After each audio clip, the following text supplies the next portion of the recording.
coisa quando eu falo de contracepção e contragestão.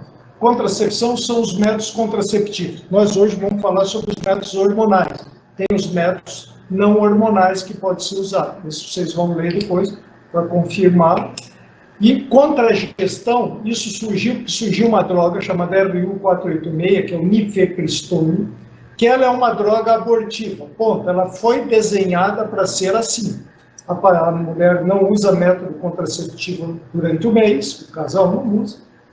E ao final do mês, se atrasar a menstruação, ela toma o nifepristone, toma a prostaglandina, e se ela não estiver grávida, ele funciona como um teste de progesterona, e ela menstrua.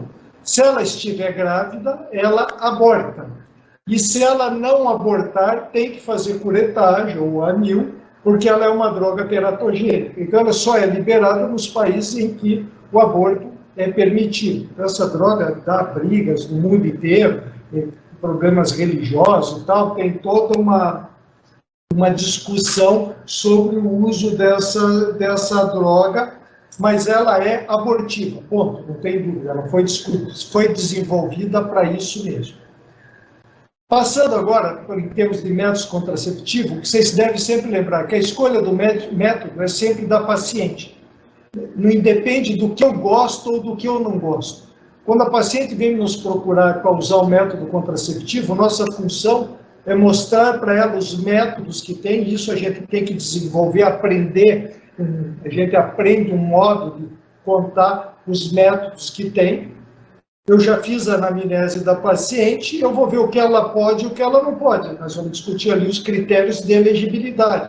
Com isso eu sei se ela pode usar determinado método ou não. Ela pode escolher um método e ela tem contraindicação para aquilo. Mas a escolha é dela e depois a gente ajusta se ela pode ou não. Lembrar que não tem método ideal. Método ideal seria aquele barato, 100% eficaz, reversível, sem efeito colateral. Isso não existe. Todos os métodos falham. É isso que a gente sempre tem que falar para o paciente. Senão ela acha que está usando algum método e está protegida. Eu sempre falo para ela, tudo falha, até ela que é dura. 2 em 1000 falham. Então a senhora tem que saber que a senhora está exposta a algum risco. Quanto que esse risco pode bagunçar a sua vida? Se tem risco, você escolhe um método que tem, principalmente que tem um pouco mais de risco, ela vai ter que discutir fazer duplo uso de método, dupla proteção. Então ela tem que saber que se ela toma uma pílula, toma uma injeção, coloca um DIU, um endoseptivo, um implante, ou falando isso em métodos hormonais, eu não posso garantir que essa paciente não vai engravidar. Tem uns que são mais eficazes, outros menos eficazes. Mas ela tem que saber disso e ela tem que assumir que tem um risco. E tudo, como em medicina, tem prós e contras. Todo método tem vantagens e tem desvantagens, né? Então ela vai escolher o que ela quer fazer quando a gente usa o método contraceptivo. Lembrar sempre que a eficácia do método, ele sempre tem o chamado um IP, né? Aquele IP pequenininho que aparece na frente do método lá, um IP de 2, um IP de 1, um IP de 1,5 ou um IP de 25. Isso quer dizer, isso é feito em cima desse índice de Peele, tem esse cálculo aqui, esse projeto, e ele vai me dizer qual a eficácia do método. Ou seja, quanto menor o IP, mais próximo de zero, mais eficaz o método. Quanto maior o IP, menos eficaz o método. Eu tenho um método de 0,5, que é uma laqueadura, 1%, que é um DIU, tem um método de 20, 20 e poucos, que são coito interrompido. Então, a paciente, você vai saber qual a eficácia do método para discutir com o paciente, né? E ela vai assumir a possível falha desse método. Aí é uma opção do casal. Sempre que nós falamos de método contraceptivo, nós temos que falar do quê? Os critérios de elegibilidade da OMS. É ele que vai nos definir e é isso que nos respalda, inclusive, legalmente. Se eu tiver um problema, um processo legal por ter prescrito determinado método, aonde eu me protejo é em cima dos critérios de elegibilidade. Então, critérios de elegibilidade da OMS são 4 itens, OMS 1, 2, 3 e 4. O OMS 1, todo mundo pode usar, não tem problema nenhum, tipo tabela, condom, coito interrompido. Não estamos discutindo eficácia, estamos dizendo que ela pode usar. Diz que ela não tem alergia ao látex, ela pode usar ou camisinha masculina, feminina, ou próprio diafragma, ou qualquer outro método. O OMS 2, os métodos, a maioria pode ser usado, alguns riscos podem ter, geralmente aqui é uma paciente jovem, sem problema nenhum, que toma pílula. Ele é considerado OMS 2. O OMS 3 não deve ser usado. Vocês, em casos selecionados que a gente usa, vocês como médico generalista, principalmente, tudo que for OMS 3, vocês não vão usar. E OMS 4 ninguém usa. Aí, como é que eu sei disso, Dal? Isso existe em PDF, existe em livro, você baixar, existem alguns aplicativos, em que eles listam as patologias e aqui em cima ele lista o método contraceptivo. E aí ele diz se esse método é 1, 2, 3 ou 4.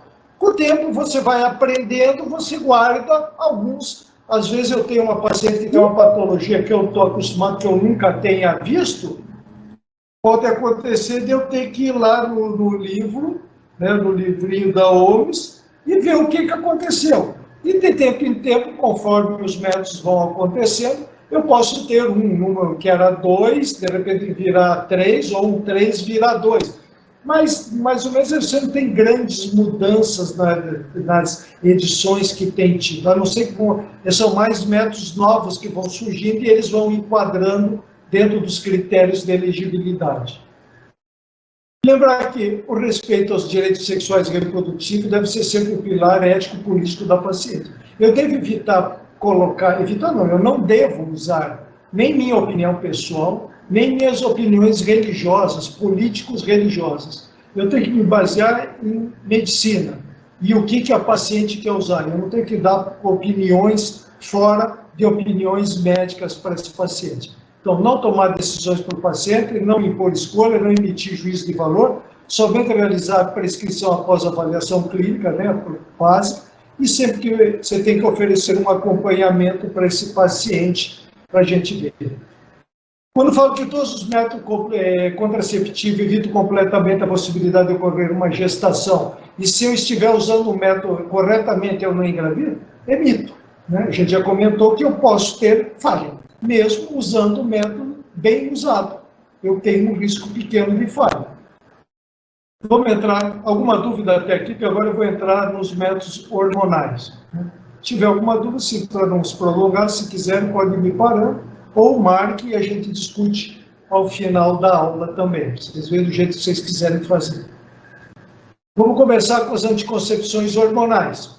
Nós temos os contraceptivos hormonais orais, as pílulas, que elas podem ser combinadas. Quando eu falo combinado, eu combino um estrogênio com progestágeno, que pode ser monofásico, são aquelas pílulas que todos na cartelinha têm a mesma cor. Eu tenho os combinados trifásicos, que tem 3 dosagens, ou o quadrifásico. O quadrifásico só existe um no Brasil, chama Quelaira. Ele tem 4 fases hormonais que você usa. A cartela tem 28 comprimidos, é tomado de modo contínuo. Ela tem 2 comprimidos que não tem hormônio no final para dar um sangramento. E ela é tomada uma cartela emendada na outra. Eu tenho os comprimidos só de progesterona. São chamadas mini pílulas, hoje evita-se falar isso. A gente basicamente fala pílulas orais de progesterona ou pílulas só de progesterona. O mais usado são pílulas orais de progesterona, quer dizer, ela só tem progesterona e ela é tomada de modo contínuo. A gente vai discutir ali na frente. Eu tenho os injetáveis, que podem ser injetáveis combinados. Se ele é combinado, ele é mensal. Ou ele é só de progesterona, é trimestral. Tudo que tem estrogênio, ele é mensal. Quando é só progesterona, ou ele é contínuo, ou quando é injetável, ele é trimestral. Outra opção hormonal que eu tenho são os implantes hormonais subcutâneos. Eu coloco no braço não dominando, o Implanon, no Brasil só tem o Implanon, é um implante que parece um palitinho de fósforo, colocado na face interna do braço, e que ele dura 3 anos. Ele é só progesterona, por isso que é de longa duração. Eu tenho os anéis vaginais, em que eu coloco um anel na vagina, troco a cada 21 dias. Ele tem estrógeno mais progesterona. Eu tenho os chamados endoceptivos, é uma palavra bonita para dizer DIU com hormônio. E o hormônio que tem o DIU é o progestágeno, por isso que ele dura 5 anos. No Brasil nós temos o Mirena, que foi o primeiro, e agora temos o Cailina, do mesmo representante, os dois duram 5 anos. Ele comenta para frente disso. Eu tenho os adesivos cutâneos, que são trocados de 7 dias, uma caixinha vem 3. O Evra, só tem o Evra no Brasil, é um adesivo que eu colo na pele e troco de 7 em 7 dias. Ele é combinado, é um estrogênio com progesterona. Lembrar o quadro hormonal de quem está tomando anticoncepção hormonal é diferente de quem não toma anticoncepção. E é isso que eu começo, às vezes, a dar o grande problema quando eu comento com uma paciente que vai tomar pílula combinada, que ela poderia usar o anticoncepcional emendado uma cartela na outra. Não o Quilara, porque o Quilara ela deverá sangrar. Mas os outros monofásicos, quando eu uso um monofásico emendado uma cartela, por uso contínuo. Ela fala assim, Adalto, mas isso não é normal. Eu sempre comento para ela, tomar pílula não é normal. Ponto. A pílula tem 21 ou 24 comprimidos para te enganar. Ela foi bolada lá nos anos 1960 como regulador do ciclo, porque nos Estados Unidos era proibido usar métodos contraceptivos. Então eles douraram a pílula falando que era um método para regular a menstruação, que o efeito colateral poderia ter dificuldade de engravidar. Depois essa pílula foi liberada na Europa, posteriormente foi liberada nos Estados Unidos. Chama Enovidia, primeiro anticoncepcional dos anos 1960. Mas o quadro hormonal de quem toma pílula é diferente de quem não toma. Por acaso eu dou 21 ou 24 comprimidos, 21 eu faço 7 dias, ou 24 eu dou 4 dias, e ela sangra entre 26 e 28 dias, e ela acha que eu não estou grávida e está tudo normal. Sim, eu estou enganando a paciente. Né? Então, não, são pacientes totalmente diferentes. Quando eu falo em anticoncepcional oral combinado, eu combino um estrogênio com progestágeno. A gente vai discutir os estrogênios e os progestágenos. A duração pode ser 21, 24 dias, tem apresentações com 28, tem apresentações com 30 dias. Aí é uma questão jogada comercial. Nas pílulas de 21, eu faço 21 por 7. Nas de 24, eu faço 24 por 4. Você vê que tudo dá 28 dias. Só para enganar, é uma jogada comercial. Por que o anticoncepcional combinado funciona muito bem? Os injetáveis também combinados funcionam muito bem. Porque eles bloqueiam gonadotrofina. Quando eu dou estrogênio de modo contínuo, eu vou bloquear o quê? O FSH. Se eu aumento o estrogênio circulante, o FSH baixa. É sempre um é o contrário do outro. Estrogênio alto, FSH baixo. Ou o contrário, estrogênio na menopausa baixo, FSH está alto. Então, se eu dou estrogênio o tempo todo, eu bloqueio o FSH. Se eu bloqueio o FSH, eu não tenho um crescimento folicular. E como eu estou dando progesterona o tempo todo, no meio do ciclo eu não vou ter uma descarga de LH. O progestágeno bloqueia o LH. Eu não tenho a descarga de LH, eu não tenho ovulação. Se eu não ovulo, eu não engravido. Adalto, pode falhar? Pode falhar, e é outra coisa. Mas o mecanismo de ação é esse.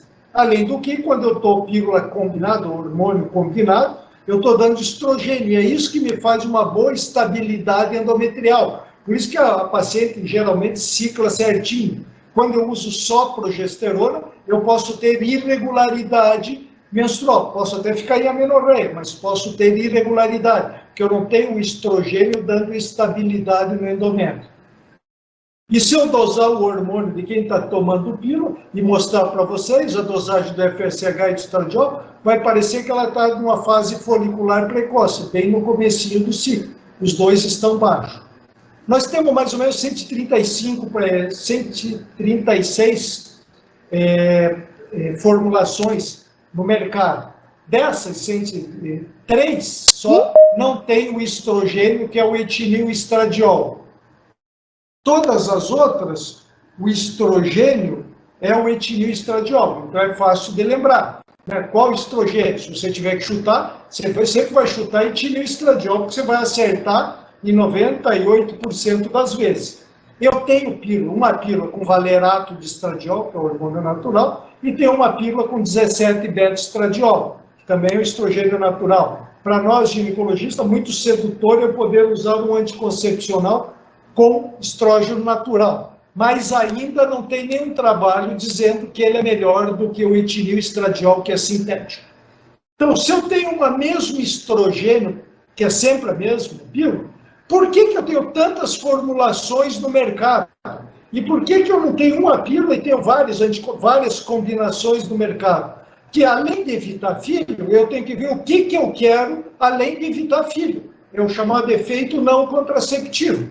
E é isso que vai variar com progestagem. Eu tenho progesteronas que são neutras, eu tenho progesteronas que podem ser um pouquinho androgênicas e tenho progestágenos que são antiandrogênicos. Então, dependendo da clínica do paciente, eu vou escolher qual progestágeno que eu uso, sendo que a maioria vai ser com etilil estradiol, só o quilar, o ISIS e o Estesa, que tem estrógeno natural. Os outros todos têm o etilil estradiol, com levonorgestrel, que é do ciclo 21, desogestrel, que é do Fêmea, Gestodene, que é do Tamisa, Dienogeste, aí ele só tem com 17 beta-estradiol, ciproterona, noresteroidona e tidrona, hoje quase não tem. Eu tenho ciproterona, drospirinona e clormadinona quando eu quero um anticoncepcional com efeito antiandrogênico. O paciente tem acne, espinha, acne, seborreia, pele oleosa, um pouco de androgenicidade, eu posso usar um contraceptivo. Quase toda a pílula melhora, a gente vai te mostrar isso, mas esses com potenciais antiandrogênicos maiores, eu tenho um resultado estético um pouco melhor. E às vezes eu lanço mão desse tipo de progestagem.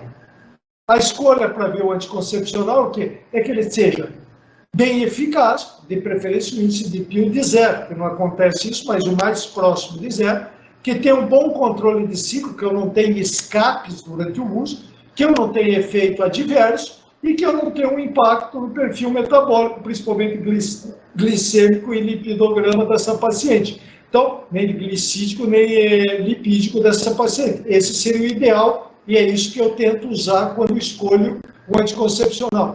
Lembrar que a taxa anual de pílula no uso prático, uso eficaz em estudo, é em torno de 2%. Na prática, eu chego a ter 9%. Ou seja, é alto pra caramba. Um método que falha 8%, 9%, eu pessoalmente acho que é um método muito falho. E a gente tem que mostrar isso para a paciente. E se ela não puder arriscar nada, ela tem que usar algum método de barreira junto para melhorar a eficácia do método. Basicamente, eu uso os anticoncepcionais hormonais para quê? Como anticoncepcional. Mas eu posso usá-lo para tratamento de sangramento uterino anormal. Quando vocês tiverem discussão de sangramento uterino anormal, vocês vão ver que a gente pode usar a pílula. Para tratar a irregularidade menstrual, desde que a paciente também queira um método contraceptivo, eu associo duas coisas. Pacientes que têm muita cólica, o uso normal da pílula já melhora. Mas se ela tem muito só a pílula e anti-inflamatório não melhora, eu posso discutir com a paciente dela usar um anticoncepcional combinado de modo contínuo. E eu pulo a menstruação dela. Se ela não tem menstruação, ela deve melhorar a qualidade de vida. Bem como de uma TPM. Ela tem uma TPM muito importante, uma TPM disfórica, que atrapalha a qualidade de vida desse paciente. A gente pode lançar mão do uso do anticoncepcional. Só fazendo um parênteses em termos de TPM. TPM, os métodos funcionam, os métodos que bloqueiam a ovulação. Por isso que o DIU hormonal, o endoceptivo, não é bom para TPM. Até ajuda, melhora, mas não é a melhor opção para quem tem TPM disfórica. Por mais que ela possa ficar sem menstruar, mas ela ainda ovula de má qualidade. E essa oscilação hormonal é que desencadeia a TPM. E eu posso tratar, sempre tratamento off-label, tratar para os pacientes com endometriose, eu tentar usá-la de modo contínuo, tentando fazer uma atrofia do que está dentro do útero e espero que eu faça uma atrofia desse endométrio ectópico também. Tem algumas coisas que são contraindicações absolutas, que são muito características. Trombose venosa ou arterial. Eu não dou pílula combinada. O estrogênio é tromboembólico. Então, tudo que tem risco de trombose, eu não posso usar anticoncepcionais que tenham estrogênio. posso, às vezes, usar anticoncepcional com progestogênio, mas com estrogênio, não. Paciente com uma hipertensão grave, lúpus eritematoso, tem risco tromboembólico, presença ou história de AVC, pancreatite, enxaqueca com aura, essa é contraindicação absoluta. Paciente que não tem enxaqueca, mas começou a tomar pílula combinada e apresenta enxaqueca, tem que parar. Ou mesmo que ela não tenha aura, só tem enxaqueca, tomou pílula e desencadeia a enxaqueca, ela não pode usar anticoncepcional combinado. Tem que lembrar, às vezes, algumas pacientes podem apresentar o que a gente chama de enxaqueca menstrual. Aí é coisa diferente. É aquela paciente que vem bem, mas no período menstrual ela tem enxaqueca. Para essas, anticoncepcional combinado, emendando e deixando ela não menstruar, é uma boa terapêutica que a gente usa. Tumores hormônio dependentes, é claro que eu não vou dar, insuficiência hepática, tumor ou insuficiência hepática pelas metabolizações eu não posso, e doença valvular com complicação, que dela já é um fator de risco tromboembólico, se eu puser estrogênio, eu aumento o risco de trombose. Eu comentei que quase todo anticoncepcional melhora os sintomas androgênicos. Os que têm hormônio progestogênio antiandrogênico, a drospirinona, a ciproterona ou a clormadinona, eu tenho um resultado melhor porque ele tem uma ação periférica também. Porque quando eu dou anticoncepcional, eu aumento o estrogênio circulante. Se eu tenho mais estrogênio circulante, eu estimulo o aumento da SHBG, que é a globulina transportadora de hormônios sexuais. Se eu tenho mais SHBG circulando, ela se liga na testosterona e eu vou ter menos testosterona livre. Se eu tenho menos testosterona livre, eu vou ter menos sintomas androgênicos. O progestágeno faz o contrário. Por isso que, vamos dizer, usar uma pílula com levonorgestrel, que é o ciclo 21, não é tão bom, porque ele pode ter uma pequena ação androgênica. Ele aumenta, ele baixa um pouco o SHBG. Ou eu uso um progestágeno neutro, ou um progestágeno que tem ação periférica antiandrogênica. E por isso eu tenho uma melhora da sintomatologia androgênica. Eu tenho algumas medicações, vocês vão ler depois, que tem interações medicamentosas. Então, o paciente que está tratando epilepsia com primidona, pirituína, barbitúrio, carbamazepina, oxicarbamazepina, topiramato, muita paciente usa topiramato, e felbonato mesmo, a topiramato é uma contraindicação, porque eles diminuem o efeito da pílula. E com isso eu posso ter uma falha maior, e ele também interfere na absorção do remédio. A rifampicina, quem está tomando rifampicina, diminui o efeito do contraceptivo. Para pacientes de AIDS e hepatite que usam inibidores de protease, também deve ser evitado anticoncepcional. Glicilfruvina, antifúngico, tipo itraconazol, fluconazol, cetoconazol, daí o que menos interfere é o itraconazol, mas os outros podem. Vira e mexe, a gente trata a vaginite de fungo da paciente e ela toma a pílula e a gente esquece de falar para ela que ela tem que usar um método de barreira enquanto nos primeiros 15 dias, ou de preferência até terminar a cartela. E assim, para medicações para doenças cardíacas, medicação com erva de São João, que a gente vê muito fitoterápicos. No Brasil quase não se usa suco de toranja, aqui a gente usa muito pouco grapefruit, mas o grapefruit também, quando está usado muito, americano usa muito grapefruit, e lá você pode ter uma interferência e uma baixa na ação do anticoncepcional. Então, eu tenho que avisar isso para o paciente. E o lamotrigina, como anticonvulsivantes também, tem que ser evitado usar anticoncepcional, discutir outro método, ou usar dupla proteção. As pílulas de 21 comprimidos, 24 a 28, eu sempre oriento a paciente a começar a tomar no primeiro dia do ciclo, que é mais fácil dela lembrar. Então, o primeiro ciclo, ela começa no primeiro dia do ciclo. E todo dia ela toma uma.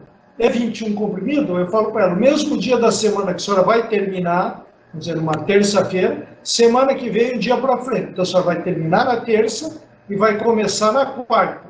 E assim vai ser a vida toda, mesmo que ela tome 2 cartelas. Se ela terminar na terça, ela tem que começar na quarta. Se não for assim, porque ela tomou uma pílula errada no meio. Se ela tiver diarreia, vômito ou esquecer de tomar um anticoncepcional, a gente sempre orienta que ela programe um período, de manhã, de tarde ou à noite, sempre toma naquele período. Ela esqueceu, ela toma no período seguinte, daquele dia em diante, o ideal é que ela use preservativo. Se ela tiver diarreia ou vômito também, porque pode absorver menos, a gente orienta que elas usem método de barreira até terminar a cartela. Então, 21, o intervalo é 7. Quando eu uso pílulas de 24 comprimidos, o intervalo é de 4, você vê que tudo dá 28. Os cuidados são os mesmos. Eu tenho algumas pílulas, tipo IS, Stesa ou o próprio Kelaira, em que eles têm 24 com 4 placebo, ou o Kelaira que tem 26 com 2 placebo. Existem no comércio pílulas com 24 com 4 placebo, geralmente os placebos têm outra cor.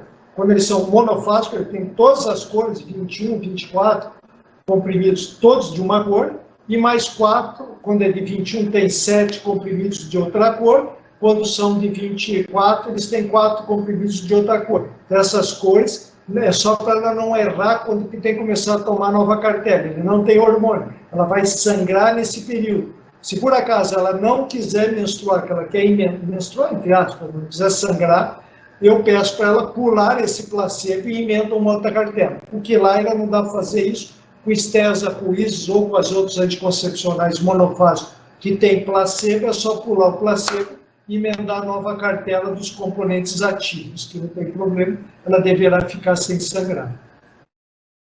Termos orais aqui. Alguém tem alguma discussão, quer perguntar alguma coisa oral? Porque eu vou passar para a anticoncepção hormonal vaginal. Ninguém tem dúvida, vamos embora. A outra opção que eu tenho é anticoncepção hormonal vaginal. Só existe um no mercado, existia antigamente um comprimido, não tem mais. Hoje eu só tenho o anel vaginal, é um anel chamado Nuvaring. Ele tem estrogênio, você vê que é o etileristradiol, que a gente já comentou, e o progestágeno é o etonorgestrel. Ele libera 15 microgramas de etileristradiol e 120 microgramas de etonorgestrel.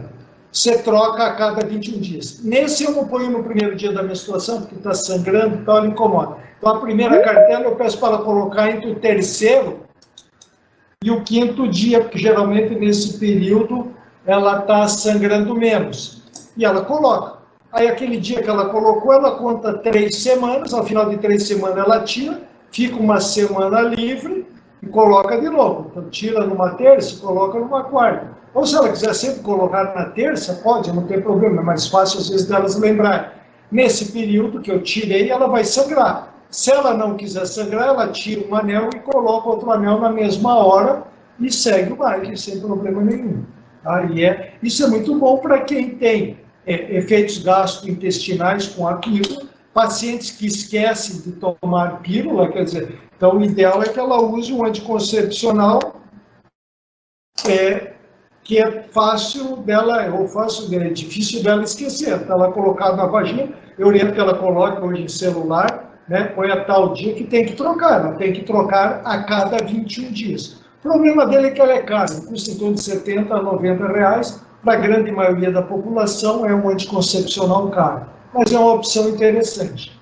Outra opção que a gente tem hormonal são os anticoncepcionais transdérmicos. No mercado nós só temos o Evra. Ele é desse tamanho, eu acho ele um pouco grande, ele é mais ou menos desse tamanho assim.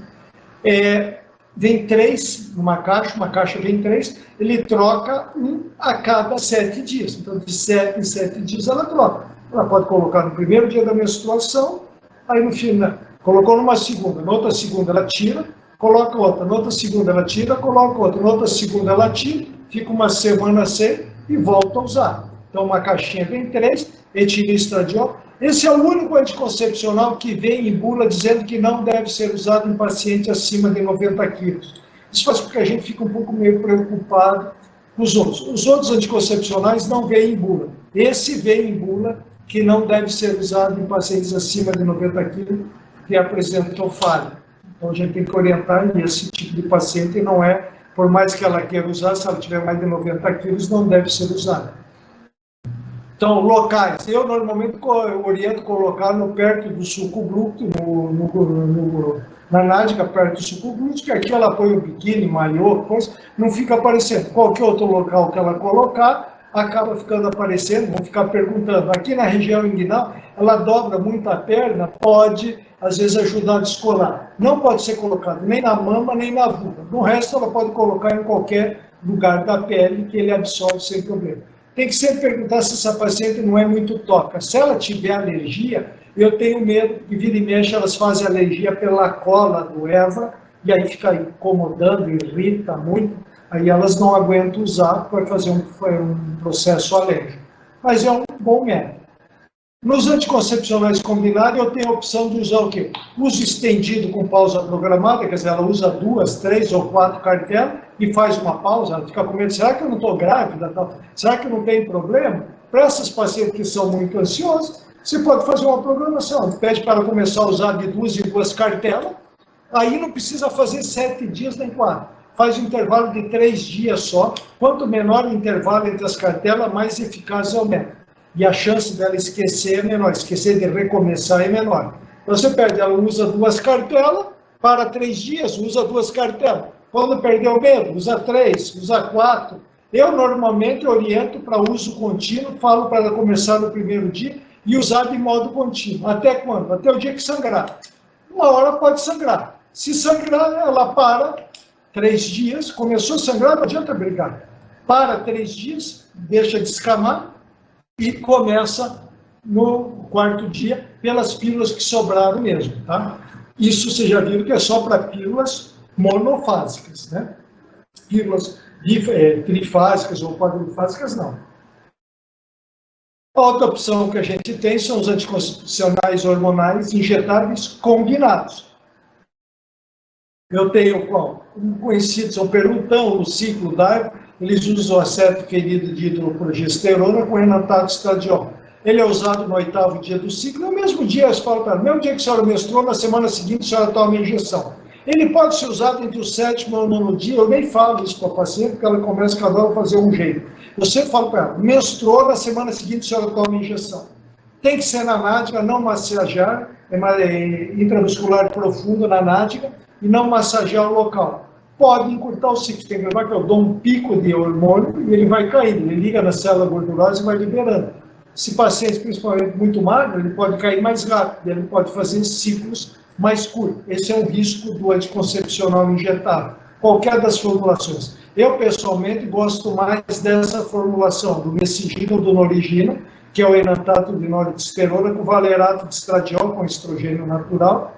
Essa é diferente, ela usa do primeiro dia que menstrua, pode ser até o 3º, a gente fala para tomar no primeiro dia da menstruação, e aí o mesmo dia do mês que foi, vamos dizer, foi no dia 7 do mês, todo dia 7 ela tem que tomar, independente do sangramento. Ele pode fazer ciclo curto, ciclo longo, se ela deu 30 dias, tem que tomar injeção, não veio a menstruação, ela está com medo que pode estar grávida, falo para ela, vai na farmácia, faz um teste de gravidez. Deu negativo, só toma injeção, né? Porque pode, às vezes, eles bloquearem o ciclo. Mas é uma boa opção, é só orientar que na primeira injeção, em torno de 15 a 20 dias da primeira injeção, ele pode adiantar um primeiro sangramento. Aí daí ela vai marcar o sangramento e a gente vai ver que intervalo que isso vai ficar. Sempre intramuscular profunda, não massagear o local para não ter dispersão, para liberar bem dentro. O Mesigina, inclusive, já vem envasado numa agulha 30/8 para ser intramuscular profundo e também pode ter encurtamento do ciclo. Existe um remédio chamado Depomex, eu nunca usei, eu tenho uma paciente que usa, é a medroxprogesterona com cipionato, ele também usa a cada 30 dias, é parecido com Norigina. Eu nunca uso, eu sempre uso Norigina, não tenho experiência para falar para vocês. Tem uma paciente que usa, vai bem, mas eu nunca prescrevi essa formulação. Anticoncepção hormonal combinada, eu tenho algumas discussões que sempre surgem quando uso. Primeiro, risco de câncer. Adalto, eu tomar pílula há muito tempo, qual é o risco de ter câncer? A discussão basicamente seria câncer de mama. Tem um trabalho que mostrou que aumentou um pouquinho quem usou muito tempo. Esse trabalho caiu de pau para caramba, isso faz uns 3 anos, 3, 4 anos. Não apareceu mais nenhum outro trabalho a respeito disso. Então, a mama, a priori, não é contraindicação. Claro, se tiver câncer de mama, aí não. Mas, se não, não é a priori contraindicação. Câncer de endométrio, câncer de ovário, está mostrado que quem toma pílula combinada tem menos, porque eu bloqueio o ovário e eu estou dando estrogênio e progesterona e eu atrofio bem o endométrio. Então, câncer de endométrio, de ovário, câncer coloretal, que nem quando eu faço terapia de reposição hormonal, o risco é menor. Interação medicamentosa, a gente comentou ali atrás, tem alguns remédios que podem diminuir o efeito da pílula e a pílula pode diminuir o efeito do remédio. Vocês vão ter que ler, isso tem umas tabelas, no começo você vai ter que carregar, olhar ou vai procurar no celular para saber se aquele remédio pode ser usado ou não. Alguns a gente guarda, alguns às vezes a gente pode ficar em dúvida. Parada de contraceptivo. Eu vou tomar um tempo, aí eu paro para descansar, para o meu organismo limpar. Isso é lenda urbana, não existe isso. Parou de tomar a pílula, para o efeito. Você não tem que descansar, não tem que fazer nada. E nem o organismo acostuma com pílula. Esquece, o organismo não acostuma com anticoncepcional. Você pode tomar o mesmo anticoncepcional a vida toda, sem problema nenhum. Até porque, se você está indo bem com ele, time que está ganhando não mexe. Vai com ele sem problema nenhum. Se algum médico falar que tem que fazer parada de contraceptivo, você troque de médico. Isso faz mais de 40 anos. Vai fazer agora 42 anos que eu estou formado. Naquela época, nos primeiros 2 anos, ainda se discutia, faz 40 anos que não se discute isso. Você só vai parar de tomar anticoncepcional quando você quiser parar, quando você quiser trocar de método, ou você quiser programar uma gravidez. Fora isso, se está indo bem com o anticoncepcional, segue com ele sem problema nenhum. Se a paciente for ter uma imobilização prolongada, principalmente por cirurgias longas, que são grandes cirurgias, a imobilização por si só é um risco tromboembólico. O uso da anestesia geral são riscos tromboembólicos. Ela demorar a levantar do leito, imobilização é risco tromboembólico. Então, o ideal é que a paciente pare de tomar anticoncepcional pelo menos 1 mês antes e ela volta à discussão aí se 1 mês ou 2 meses depois, mas ela tem que tomar cuidado nesse período, usar um outro método, se tiver atividade, para não engravidar, porque tem um risco tromboembólico. A outra discussão sempre é assim, trombose, tomar pílula dá trombose? Dá trombose. Pílula combinada pode dar trombose. Ponto, não tem dúvida nenhuma. Vamos discutir qual que é esse risco. Uma paciente que não usa anticoncepcional entre 15 e 40 anos, qual é o risco dessa mulher ter trombose? 1 em 10 mil. É mais ou menos, varia um pouco essa estatística, mas para entender, mas assim, 1 para 10 mil. Quando eu tomo pílula combinada com estrogênio, 2 para 10 mil. Se eu falar em risco, eu estou dobrando o risco, não se discute. É por isso que eu não falo para a paciente que ela tem risco relativo de 2. Eu falo para ela risco absoluto, que ela consegue entender. Quando uma mulher engravida, normal, sem problema nenhum, uma mulher engravidou, 8 para 10 mil. Ou seja, a gravidez é 8 vezes o risco de ter uma trombose. Mulher nenhuma pense em não engravidar, nem vai tomar fraxparina a gravidez toda por isso. O primeiro mês de puerpério, primeiro mês, o risco é 16 para 10 mil. E para nenhuma dessas pacientes a gente dá fraxparina com 30 dias, a não ser que ela tenha problema prévio. Então, 1 para 10 mil é pouco, 2 para 10 mil continua sendo pouquinho. Agora, tem risco? Tem. Por isso que assim, e o risco é nos primeiros 6 meses, de 4 a 6 meses. Se passou de 6 meses e não teve trombose, não vai ter trombose. Agora, é claro que eu faço a anamnese da paciente para saber se ela tem riscos tromboembólicos, ou doenças, ou riscos familiares tromboembólicos, é claro. É isso que eu faço. A minha diferença do balconista da farmácia é essa. Então, eu faço uma anamnese para saber se ela tem história pessoal ou familiar que tenha risco tromboembólico. Se não tem, o risco é muito baixo, ela é OMS 2 para usar sem problema nenhum. Eu vou falar agora sobre anticoncepcional hormonal só com progestogênio, tá? Então, não tem estrogênio. Vocês viram que não existe pílula só de estrogênio. Tem pílula só de progesterona, porque quem evita a gravidez é a progesterona. É ela que inibe o LH para ter ovulação. Lembrar quando eu uso só progesterona, isso pode ser para as pílulas orais, pro implante, para injeção trimestral ou para o DIU, o endoceptivo, que são todos só progesterona. Qual que é o risco quando eu uso só progesterona? Risco de irregularidade menstrual, porque eu não tenho estrogênio. Ele pode dar tanta irregularidade que fique em amenorreia. 50% fica em amenorreia no final do primeiro ano. 5% vira uma bagunça. Ele pode sangrar cada 10, 15 dias e vai ter que parar de usar.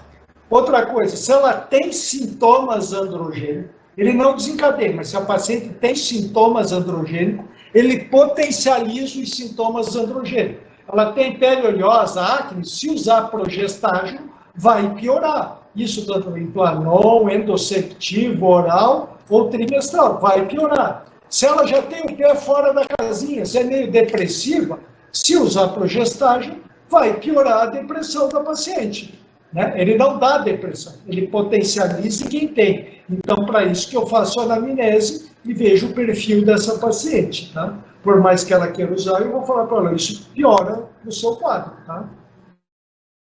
Progestágenos orais, hoje, basicamente, a gente usa o desogestrel 75 microgramas, Cerazette, Nactane são nomes comerciais, tem ele como genérico, a gente prescreve ele como genérico mesmo. Hoje a gente usa muito pouco o micronóleo, usa mais o desogestrel, ele tem uma eficácia quase igual a os anticoncepcionais combinados, tanto que eles não querem que ele fale ele como mini pílula, e sim pílulas orais de progesterona ou progestágeno contínuo. Então, o desogestrel hoje é o que a gente usa basicamente. Tem uma alta eficácia, comparado a anticoncepcionais hormonais combinados. O risco de preese ectópica é um pouquinho maior que quando eu comparo com o anticoncepcional combinado, porque ele altera um pouco mais a motilidade tubar e ele tem um risco de falha um pouquinho maior. O grande problema é o padrão de sangramento, que pode ser imprevisível. Pode ficar sem menstruar, elas acham bom, ela pode cair nos 5%, que é cada 10, 15 dias, e ela quer matar você. Então, esse é o grande problema que a gente tem. A gente usa muito no puerpério, por causa dos riscos tromboembólicos e também porque não tem estrogênio para interferir na prolactina.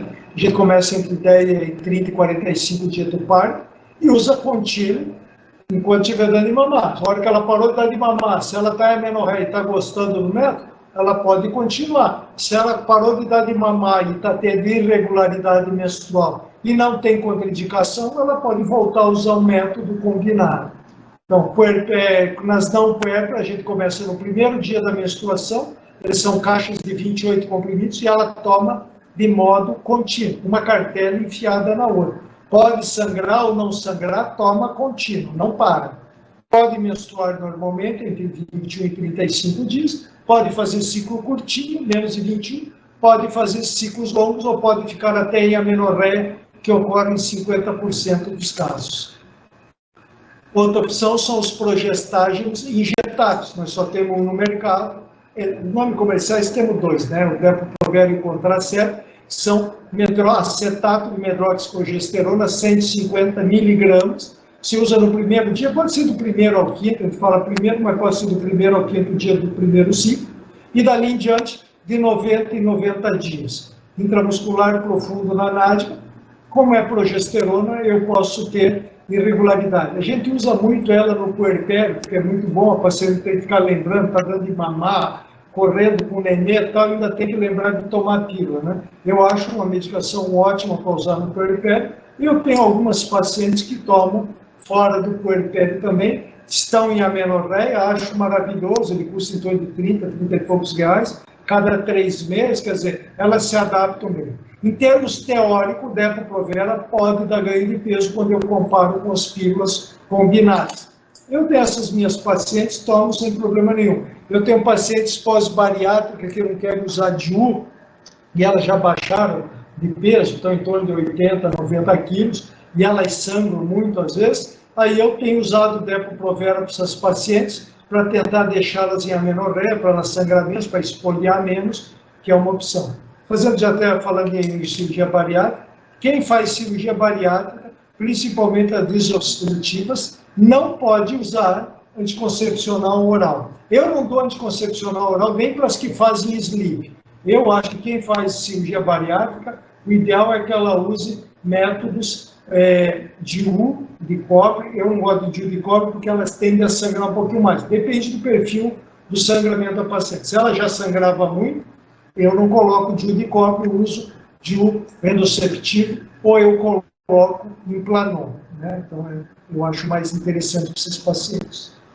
A famosa anticoncepção emergencial, a pílula do dia seguinte, a gente deve evitar falar pílula do dia seguinte e sim se referir a ela como anticoncepção emergencial. Ela deve ser usada como emergência e não regularmente. Terça-feira tinha um paciente no geral no ambulatório que ela chega a usar a anticoncepção emergencial 2 vezes por semana ou 1 vez por semana, o que é uma grande burrice. Pô, cara, você tem que falar para o paciente, ó, quando a senhora usa anticoncepção emergencial, a dose hormonal que a senhora está tomando corresponde a 10 pílulas. Porque elas acham que tomar 1 ou 2 comprimidos é uma dose pequenininha. Não é. Ela está tomando uma pancada de progesterona, está tomando 750 microgramas. Né?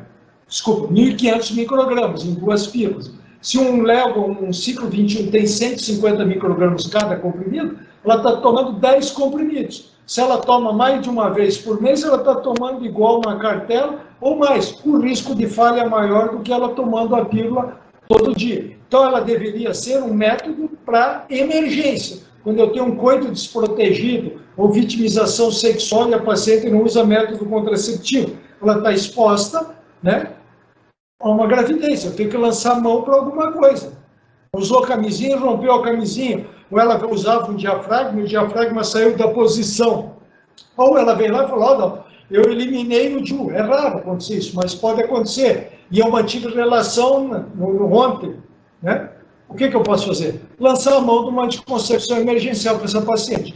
No Brasil, o que tem regularizado no mercado, existe outra opção para a gente fazer, que a gente fazia antes, mas a gente hoje usa basicamente levonorgestrel, que são esses contraceptivos, Postinor, Posat, algum dos nomes. Hoje tem uma montoeira no mercado, que são de concepção de emergência, que tem 1.500. Eles podem ser 2 comprimidos de 750, ou tinha o Postinor, que era um comprimido de 1.500. Aí é uma jogada mercadológica, e ela pode, hoje a orientação é tomar os 2 comprimidos de uma vez. Quando ele surgiu, a gente usava um comprimido cada 12 horas, mostrou-se que o efeito dela tomar os 1.500 de uma vez é melhor, porque ela não esquece de tomar daqui 12 horas, principalmente pacientes que tiveram vitimização sexual, estão toda abalada emocionalmente, acaba esquecendo de tomar o segundo comprimido.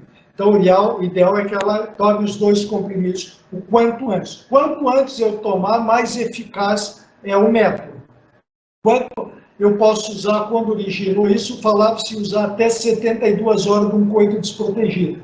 Hoje a orientação é usar até 96 horas de um coito desprotegido, sendo que cada vez que eu vou passando mais tempo, a eficácia do método vai caindo.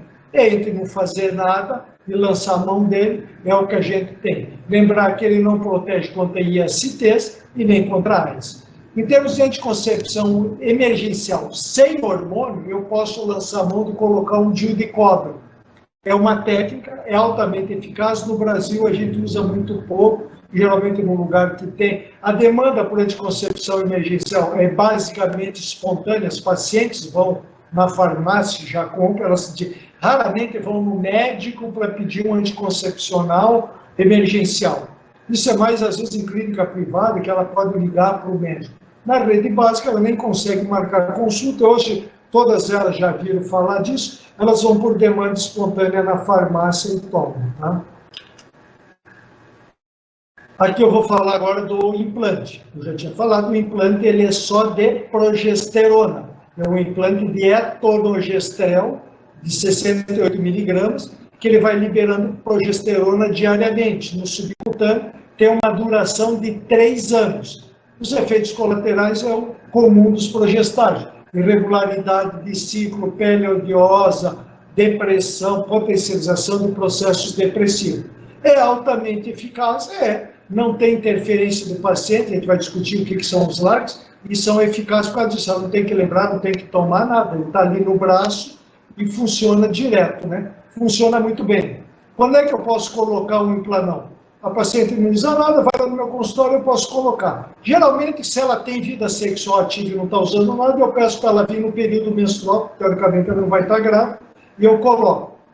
Se ela não mantém relação, já 2, 3 meses, e vem no meu consultório e quer colocar, se eu tiver um planão lá, eu posso colocar e serve. Então, eu coloco ou no começo do ciclo, ou por demanda de chegada. Se ela está tomando pílula, eu posso colocar o implanon, ela acaba a cartela, e dali em diante ela segue só com Implanon. Posso usar hoje pós-aborto? Eu tenho um aborto, eu faço uma ANIU, aspiração manual intrauterina, ou uma curetagem, lá na própria sala de parto, se ela quiser e eu tiver, eu já posso colocar um Implanon. Mesma coisa num pós-parto ou numa pós-cesariana, eles têm colocado com um bom resultado já na sala de parto. O problema é que isso é caro, custa em torno de R$900 e mais do que o médico vai cobrar para colocar. Então, ele é um método mais ou menos seletivo, né? Não é para a população geral que usa isso daí. Ele tem uma curva de aprendizado para colocar muito rápido, é muito fácil, se aprende, tecnicamente ele é muito fácil de colocar. Ele dá um pouquinho mais de trabalho para a gente tirar, só tem que fazer um botão anestésico na face interna do braço, bem aqui embaixo. A gente hoje não coloca mais no meio, a gente coloca bem aqui, roda o braço da paciente e coloca os 4 dedos acima da prega, bem nessa parte aqui. E a paciente pálpebra fica bem no subcutâneo, ela sente o tempo todo, porque eu tenho que sentir para poder tirar quando quiser ou ao final de 3 anos. Né? Ele fica bem no subcutâneo, bem superficial. Ele tem uma alta eficácia, eu não acredito nada em índice de PIL de 0, porém eu nunca vi nenhuma gravidez com Implanon. Eu já soube de 2 com Mirena, de 2 ex-residentes minhas, uma ex-aluna e uma ex-residente, que me falaram que tiveram pacientes com gravidez. Eu nunca tive com Mirena, não tive com DIU de cobre, eu tenho alguns alunos que tiveram. Ele tem, é 1% de falha, né? Não tem jeito. Mas o Implanon é muito eficaz, é um método para quem se adapta, que não tem... Eu acho que ele dá muito sangramento, ele dá muita irregularidade, esse é o grande problema do Implanon. Mas aquelas que se adaptam com o Implanon, ele tem uma alta eficácia e vão muito bem. Então, eficácia, eu coloquei, ele já começa a funcionar, apesar de que todos os métodos contraceptivos, eu dou, todos os métodos, eu peço para que ela cuide com um método de barreira no primeiro mês do uso. Eu prefiro orientar que ela sempre pílula, injeção, diafragma, diuro, tudo. Aquele primeiro mês eu peço que elas usem. E claro que eu sempre discuto com ela de fazerem dupla proteção, dependendo do perfil do paciente. Claro que mas se essas pacientes forem casadas, talvez elas não vão usar dupla proteção. Mas para quem não vive maritalmente, eu sempre comento isso para a paciente, para ela saber lá. Ele tem um alto índice de PIL baixíssimo, né, é altamente eficaz. Tirou, ele já volta a funcionar. Eu tenho um padrão exclusivo de progestagem, ou seja, pode ter irregularidade. Se ela ficando em amenorreia, ela melhora bem da dismenorreia, bem como ela melhora aqui de TPM, né? Como eu bloqueio a ovulação, eu tenho melhora da TPM também. Tem baixo impacto dos parâmetros metabólicos e a colocação e a retirada é uma curva de aprendizado muito rápido, relativamente fácil de fazer. Então, eu já comentei que pode ser um período menstrual, após aborto não infectado, porque o DIU eu não posso pôr após um aborto infectado. Fala. Oi. Eu tenho uma pergunta. Por conta de ter um pouco de hormônio também, eu posso dizer que o DIU hormonal ele é mais eficaz do que o DIU não hormonal? No caso, Mirena, mais eficaz do que o de cobre? Ou não? O índice de PIL deles são parecidíssimos.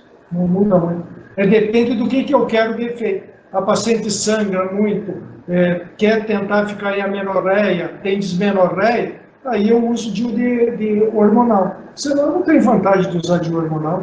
Ele vale 5 anos, de cobre vale 10. Eu gosto de colocar o Cailina porque ele é mais fininho, um pouquinho menor. Então, para pacientes que têm cesarianos ou pacientes nuligesta e tal, elas tendem a se adaptar melhor. Mas eu vou comentar aqui na frente do DIU, depois, se tiver dúvida, a gente discute novamente, tá?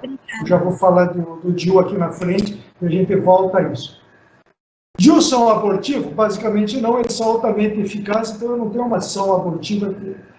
Pode dar infecção genital. Na minha época, quando eu fiz residente, até 10 anos atrás, a gente discutia que quem usava DIU tinha maior risco de ter DIP, né, doença inflamatória pélvica. Hoje, não se discute. Tanto que hoje, quem não tem filho pode usar?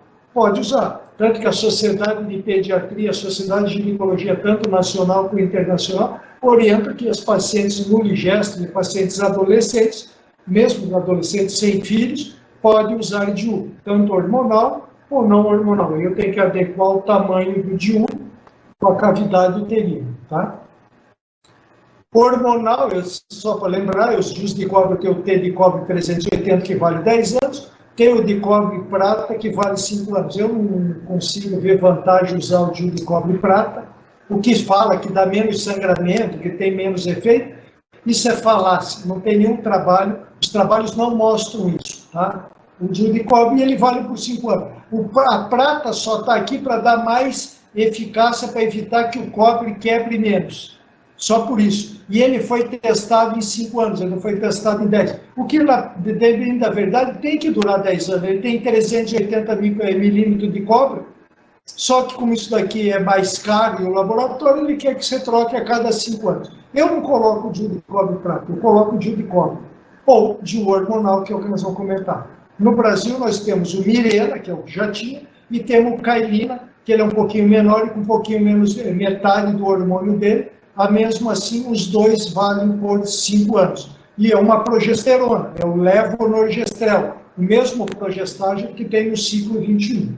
Então, o mecanismo de ação de DIU impede a gravidez de forma muito eficaz, então ele não propus. Ele faz uma reação inflamatória porque ele é um corpo estranho ali dentro, ele é um plástico que eu coloco ali dentro. E além disso, no DIU hormonal, eu libero hormônio que faça uma atrofia endometrial, importante. E em 30% é que eu tenho uma ação sistêmica que eu posso bloquear a ovulação. Por isso que quem usa Mirena pode continuar ovulando. Por isso que ele não é tão bom para TPM disfórica. O DIU de cobre, ele libera reação inflamatória porque é plástico e libera cobre ali no lugar, tentando matar o espermatozoide que vai passar pela cavidade uterina. Os DIUs atuais não favorecem infecções genitais, então ele pode oferecer até uma certa proteção, mas eu não discuto isso. Essa certa proteção seria porque o progesterona torna o muco hostil. Isso poderia ajudar, a gente não fala isso para o paciente, não. Eles são reversíveis, pequenos, altamente eficazes, e hoje recomendo que seja a primeira escolha até para as adolescentes que esquecem de tomar. Eu dependo de anticoncepção em pacientes adolescentes, ou em algumas pacientes, que ela usa o método todo dia. E esse é o grande problema, elas esquecem, né? Elas têm interações medicamentosas, vai por diarreia, vômito, e isso diminui a eficácia do método, tá?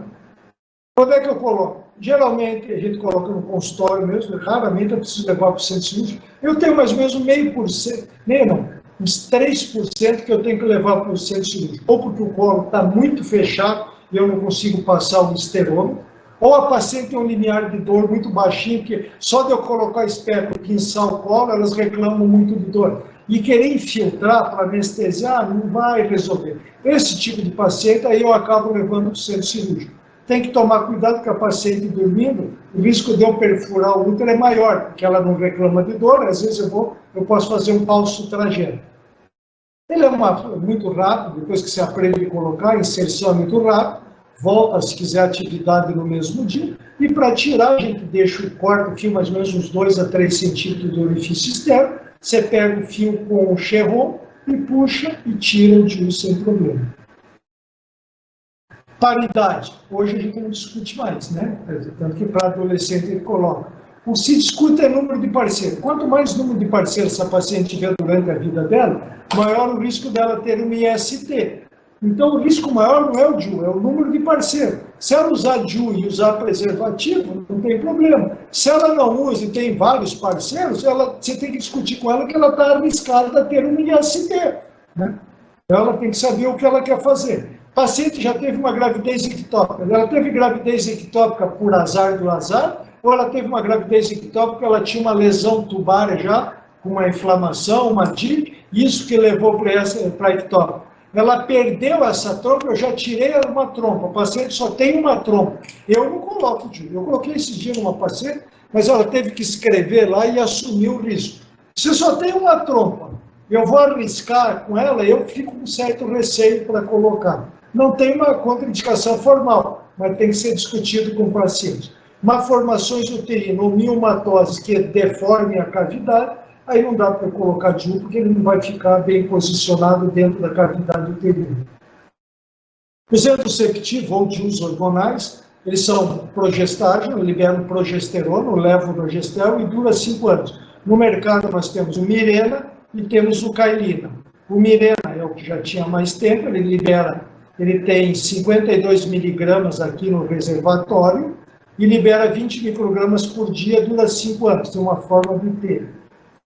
O Cailina tem 20 miligramas, quer dizer, tem menos da metade do Mirena, que tem 52, mostrando que o Mirena tem muito hormônio para 5 anos. Tanto que nos Estados Unidos, eles já estão liberando o Mirena para 6 anos.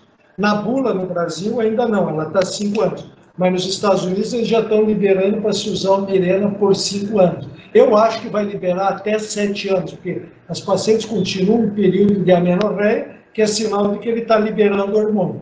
O Cailina tem menos, então talvez com 5 anos realmente a gente vai trocá-los de 5 anos.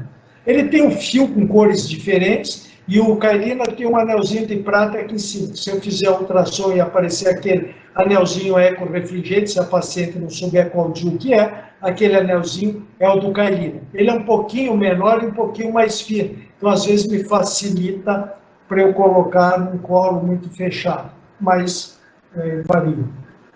Eles liberam progesterona, então eles deixam o muco espesso. Mesmo lá quando eu dou progesterona oral, a ação da progesterona funciona bem, a pílula também, porque eu deixo o muco cervical espessado. Posso atrofiar o endométrio e posso bloquear a ovulação. A mesma coisa aqui com o DIU hormonal. Eu deixo o muco espessado, porque eu estou liberando progesterona, atrofio esse endométrio, faço uma boa atrofia e posso, em 30%, ter anovulação. Efeito colateral, logo que eu coloco, nos primeiros 3 meses pode ter um aumento do fluxo, principalmente nos DIUs de colo. O hormonal, às vezes a gente coloca, o paciente já entra em amenorreia no primeiro mês, mas não é a maioria. A maioria pode aumentar um pouco de fluxo nos primeiros meses, porque ele é um corpo estranho, o organismo contrai mais, a gente dá anti-inflamatório, orienta bem para o paciente. A tendência depois do 3º mês é ir baixando o fluxo. Algumas podem menstruar até todo mês, e em torno de 50%. Isso que nós temos que tomar cuidado. No Brasil, o Implanon ficou muito desacreditado por causa disso. Quando ele surgiu, os médicos falaram que a paciente ia ficar em amenorreia. E elas não ficavam. Elas ficam em torno de 50%, 60% no final do ano. Então, à medida que eu vou para o 2º ano, 3º, a tendência é elas ficarem. Mas no 1º ano demora para ficar. E isso desacreditou muito o método, né? Então, esse é um grande problema que a gente teve com os métodos, tanto o Implanon, quanto tem que tomar cuidado para que o DIU. Eu não posso ofertar a paciente e dizer que ela vai ficar amenorreia. Eu não posso falar isso para nenhuma paciente. Nenhum método eu posso dizer que ela vai ficar sem menstruar. O DIU diminui bem o fluxo menstrual, melhora a dismenorreia, tem uma taxa de concepção quando eu retiro alta, ou seja, eu tirei no final de um ano, a maioria dos pacientes engravidam normalmente. Tem menor taxa de gravidez ectópica quando eu comparo com o DIU de colo. Altamente eficaz e rápido retorno após a retirada. DIU e gravidez, né? Todo mundo viu, aquele nenenzinho segurando o DIU, tá? O pai do nenê já falou que isso foi uma montagem que ele fez. Se eu tiver paciente usando DIU e engravidou, eu faço ultrassom, vejo que o DIU está dentro da cavidade. Geralmente o DIU está abaixo, né? O saco gestacional está em cima e o DIU está abaixo. Eu vejo o fio está visível, eu pego o fio e puxo e tiro. Aumenta o risco de aborto? Posso ter um pouquinho o risco de aborto, mas ele ficar lá dentro, o risco é maior.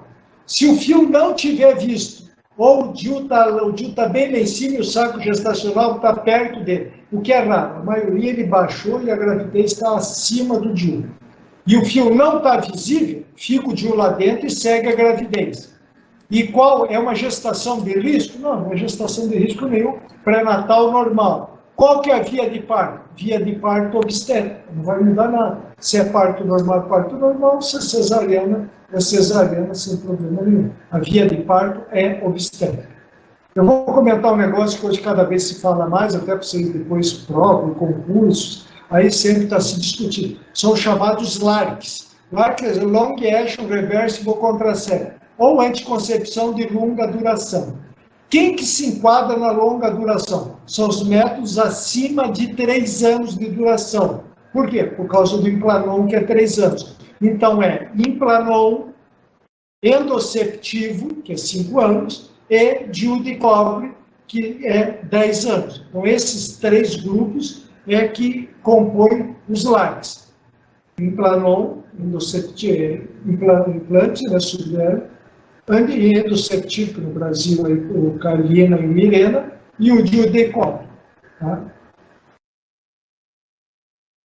É o método seguro, apropriado para a maioria das mulheres, inclusive adolescentes. São superiores, tem faixa de 1 a menos de 1% de falha, então tem uma alta eficácia. Por quê? Porque ela independe do paciente. Ou ele está dentro do útero, ou ele está no subcutâneo. Então não tem que esquecer, não tem que lembrar, não tem interação medicamentosa nenhuma. Então, depende do paciente. Quando eu não tenho o viés do paciente, eu tenho geralmente a alta eficácia do método.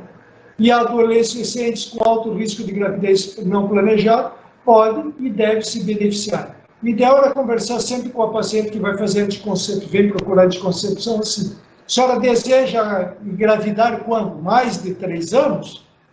Se ela fala que sim, a gente propõe para ela o uso de LARCs. Ela pode não querer, e daí a gente discute as outras opções, ou se ela tiver alguma contraindicação para LARCs, também é claro que não dá. Quem que pode usar? Todas as mulheres que queiram e não queiram gravidez a médio prazo, mulheres que estão aleitando pós-aborto, mulher obesa, né, acima de 30, mulheres com HIV, paciente com diabetes mellitus, mulher com migrânia, com ou sem aura, pode ser, e mulheres que têm contraindicação ao uso de estrogênio. Estimular sempre a dupla proteção. Não é hormonal, mas eu vou passar aqui 2 slides só para reforçar sempre, para como cultura médica, para vocês não falarem besteira, e agora vocês vão estar dentro do hospital, em postos, para inclusive orientar o paciente. Quem que pode fazer? Na mulher a gente faz laqueadura tubar, eu retiro um pedacinho como herói, ou eu tiro a região da fibra, fibrectomia, ou eu tiro toda a trompa, que é salpingectomia. É uma questão técnica para se fazer. Taxa de falha é baixíssima, é menos de 0,5% a 1%, então você vê que é igual ao de 1, né? Mas pode falhar. Né? Quem que pode, na anticoncepção masculina, a gente faz vasectomia, quer dizer, eu ligo, o deferente, quer dizer, ele continua ejaculando, tem ejaculação normal, só não tem espermatozoide lá na ejaculação.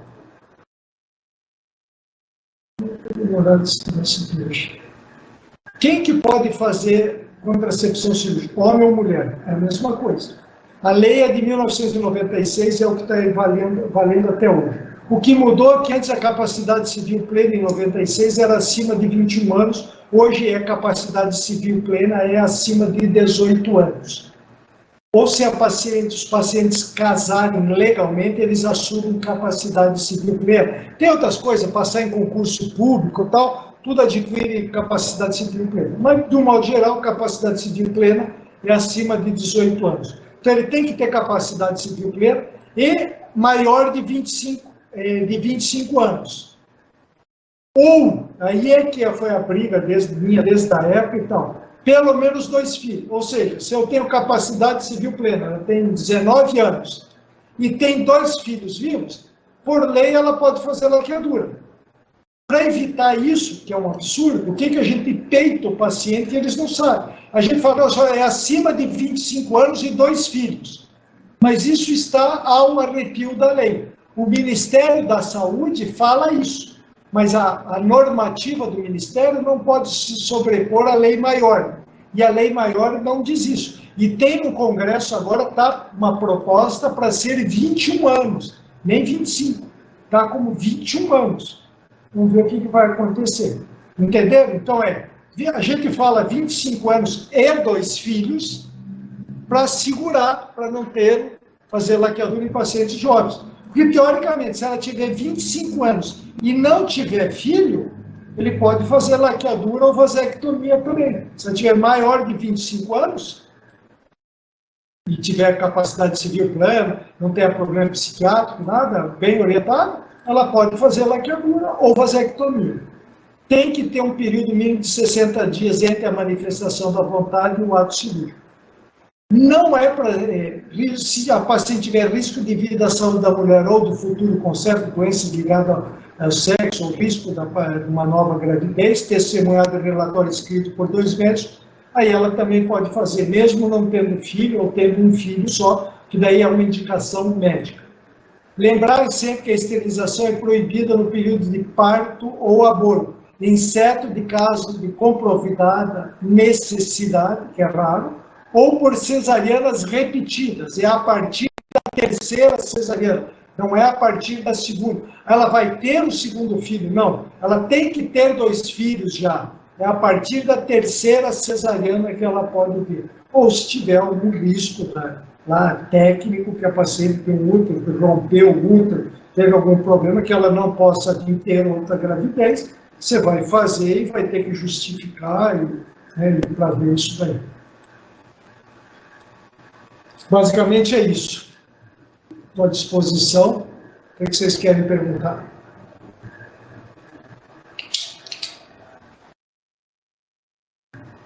Todo mundo já sabe tudo? Não tem dúvida nenhuma? Se ninguém tem dúvida nenhuma, então vamos parar aqui e vamos embora, né? Ninguém tem dúvida. Eu vou parar aqui. Vou tentar subir essa aula daqui depois. Aí eu passo para o menino o link lá, se alguém quiser rever a aula, rever depois, tá? Quiserem, pode ir saindo daí, então. Se já ninguém está, porque eu vou esperar